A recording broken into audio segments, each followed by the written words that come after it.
우리가 세상을 살아가면서 우리의 뜻대로 되지 않는 일들을 많이 경험하게 됩니다. 사람들이 기본적으로 종교에 대해서 많이 생각을 할 때는 뭔가 우리가 잘 나갈 때는 아닌 것 같아요.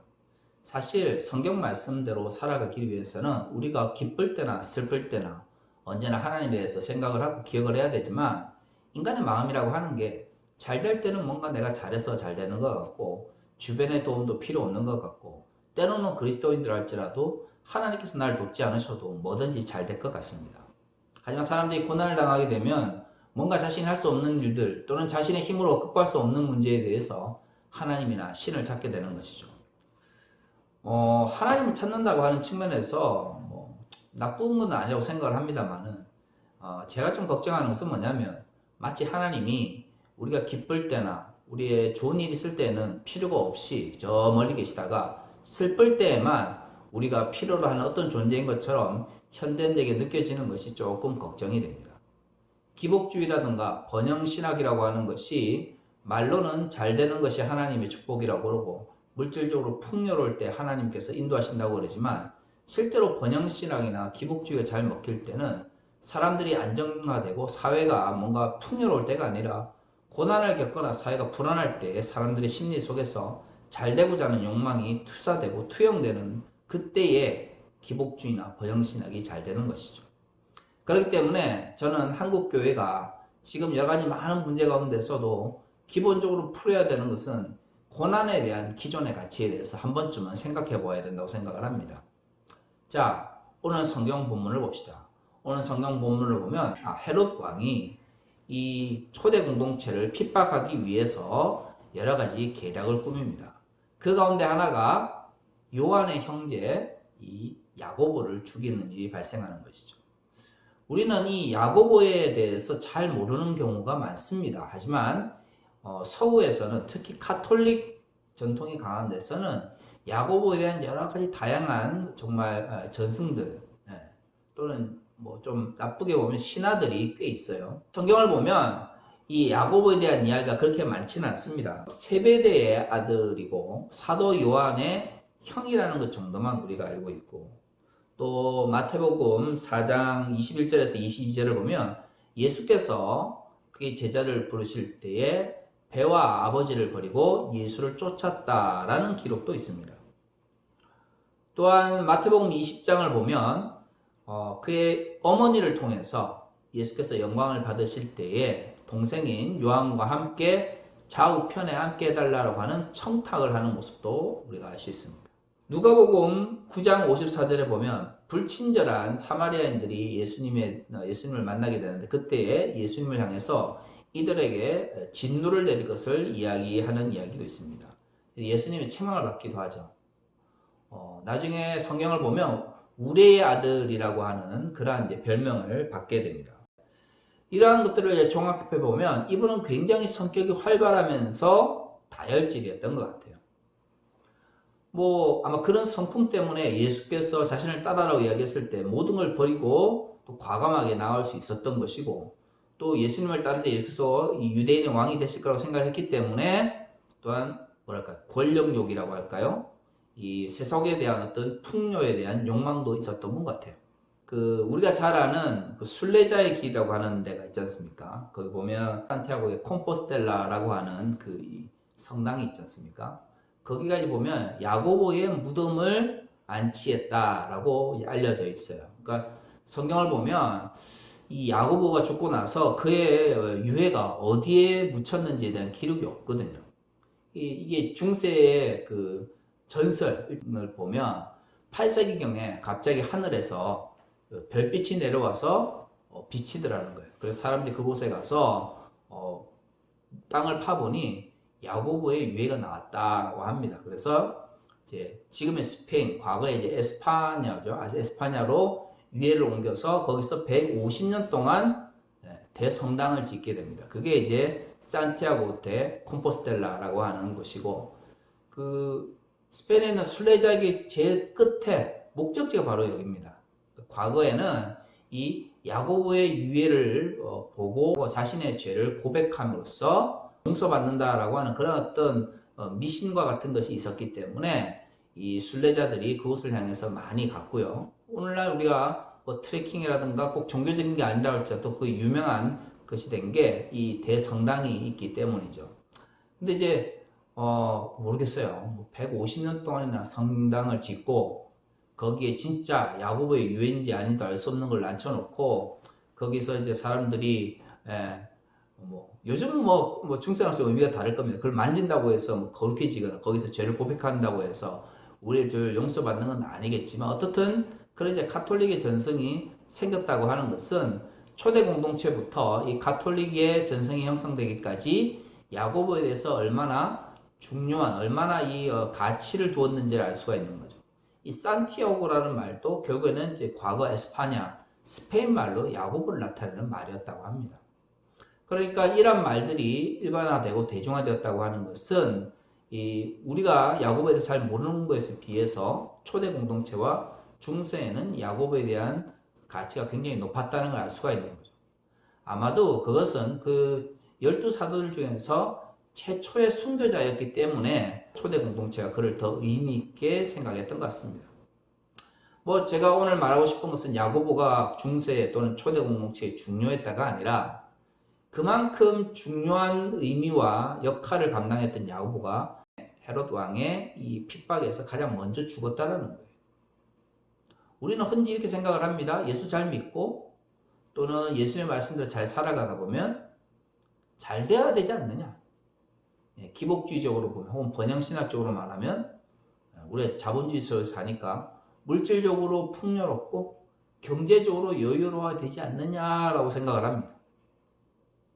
하지만 생각해 보세요. 헤롯 왕이 아무런 영향력이 없는 사도들의 한 사람을 먼저 죽였겠습니까? 그렇지 않은 거죠. 이 사도 요한의 형제인 야고보가 먼저 죽었다고 하는 것은 그가 초대 공동체에서 굉장히 중요한 역할을 감당했다는 걸 알 수가 있습니다. 어느 공동체나 마찬가지 아니겠습니까? 성격이 내성적이고 이런 분들은 끈기가 있고 인내가 있어서 일을 끝까지 이루어 나가는 측면이 있지만 고난과 위기의 시기에 뭔가 급박한 일이 닥쳤을 때 이 문제를 정말 카리스마 있게 해결할 수 있는 능력은 또 외향적이신 분들과 좀 비교해 볼 때 상대적으로 떨어지는 게 사실이죠. 초대 공동체, 특히 사도행전의 기록을 보면 이 베드로, 요한 이야기가 굉장히 자주 등장을 하잖아요. 그러니까 초대 공동체가 자리가 잡히기 전에, 조직화 되기 전에 초기의 모습 속에서는 이 베드로처럼 외향적이신 분이거나 이 야고보처럼 뭔가 우레의 아들이라고 불릴 정도로 굉장히 다혈적이신 분들이 교회에 굉장히 중요한 역할을 감당했다라는 생각이 듭니다. 그러니까 헤롯이 야고보를 먼저 죽였겠죠. 생각을 해보세요. 가뜩이나 조직도 채 갖춰지지 않은 초대 공동체입니다. 여러 가지 많은 고난을 겪고 어려움을 겪고 있는 가운데 누구보다도 열정적으로 예수의 말씀을 전하고 사도들을 그리고 예수의 제자들을 다독여야 될 사람이 죽음을 당하게 됩니다. 교회에 큰 고난이 생기게 되는 것이죠. 예수를 잘 믿는다고 해서 고난이 없을 거다라고 생각을 한다면 초대교회 공동체는 전혀 예수를 잘 믿는 공동체가 아니었을 것입니다. 왜요? 초대교회 공동체는 끊임없는 고난을 경험했기 때문이죠. 그런 의미에서 잘 되고 번영하고 물질적으로 풍요로울 때 하나님께서 지켜주신다라고 하는 가르침은 굉장히 비기독교적이면서 반성경적인 가치라는 것을 우리가 기억해야 됩니다. 초대 공동체는 오히려 예수를 잘 믿었기 때문에 고난이 더 많았고요. 누구보다 열심히 교회 공동체를 위해서 헌신하고 인도했던 사람이 먼저 죽임을 당하게 됩니다. 스데반의 이야기가 그렇고요. 오늘 야고보의 이야기가 그렇고 누구보다도 열심히 복음을 전했던 베드로가 오늘 본문을 보면 야고보의 죽음 이후에 감옥에 갇히는 일이 발생하게 됩니다. 왜 누구보다 열심히 예수를 믿었는데 예수님은 그들을 돕지 않으셨을까요? 성경은 잘 되고 풍요로워지고 여유로워지고 그 가운데서 우리가 잘 산다라고 말하고 있지 않습니다. 예수께서 우리께서 가르치신 걸 보면 우리가 고난을 받을 때 이상히 여기서는 안 된다라고 했어요. 왜요? 구약 시대에도 하나님의 말씀대로 살아가려고 하는 사람들을 이스라엘 백성들이 핍박했기 때문입니다. 로마서 5장에 보면 바울이 뭐라고 말하고 있습니까?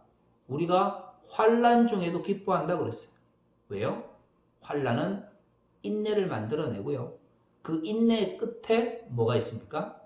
소망을 가질 수 있기 때문입니다.